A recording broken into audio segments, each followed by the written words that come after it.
Good morning, Kuhlman family. It's the first of my summer videos.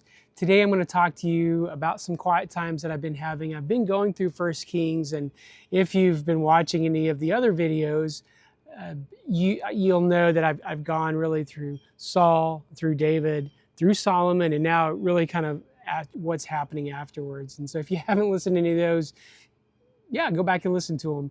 But otherwise, today I just want to talk a little bit about how God keeps describing David. It's very interesting because after Solomon and the kingdom breaks up, it seems like every king is kind of compared to David.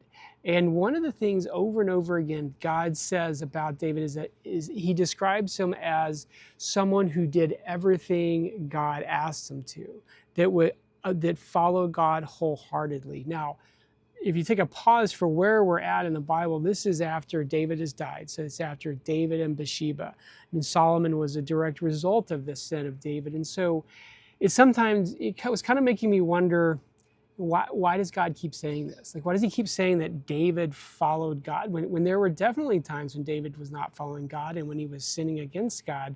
And I think that sort of what I came down on is, I think what we're getting a glimpse of here is how God sees David, and also I think a little bit more of how God sees us. And so what I mean by that is, when you look at God forgave David for that sin, and that was clearly not the only sin that he ever did, but it was probably the biggest and most public sin that he did, and it had far-reaching consequences. But God doesn't keep referring to David as the guy who followed me mostly, or the guy who did everything I asked, except for that one time when he had that little indiscretion with Bathsheba. God doesn't mention that. And all these times he's comparing descendants of David to David and saying kind of what a great guy David was. And I think that that's a little glimpse of, God really does not see us like with an asterisk, with a yeah, but type of mindset. And I think that, for me, and probably maybe for you as well, that's a little hard to maybe even grasp, just because it's very difficult, I think, for us to really forgive and forget, to forgive to the point where it doesn't come up in our minds. We don't keep rehashing sins or wrongs that's happened to us. And maybe this is just me, but I find that hard sometimes. And I think that what a great reminder of how forgiving and loving God is, because I don't think that's how God sees us. I don't think God sees us as, oh yeah, there's Jeff, and yeah, he gets angry sometimes, and oh yeah, there's Jeff, and with a little asterisk, like he follows me, but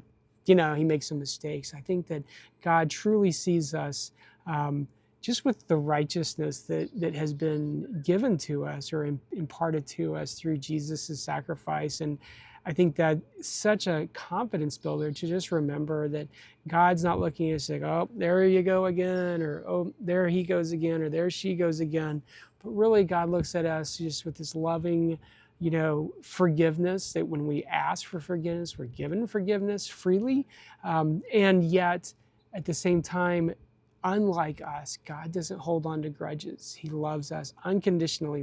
Lamentations even says his compassions are new every morning. And I hope that's encouraging to you. It's encouraging to me.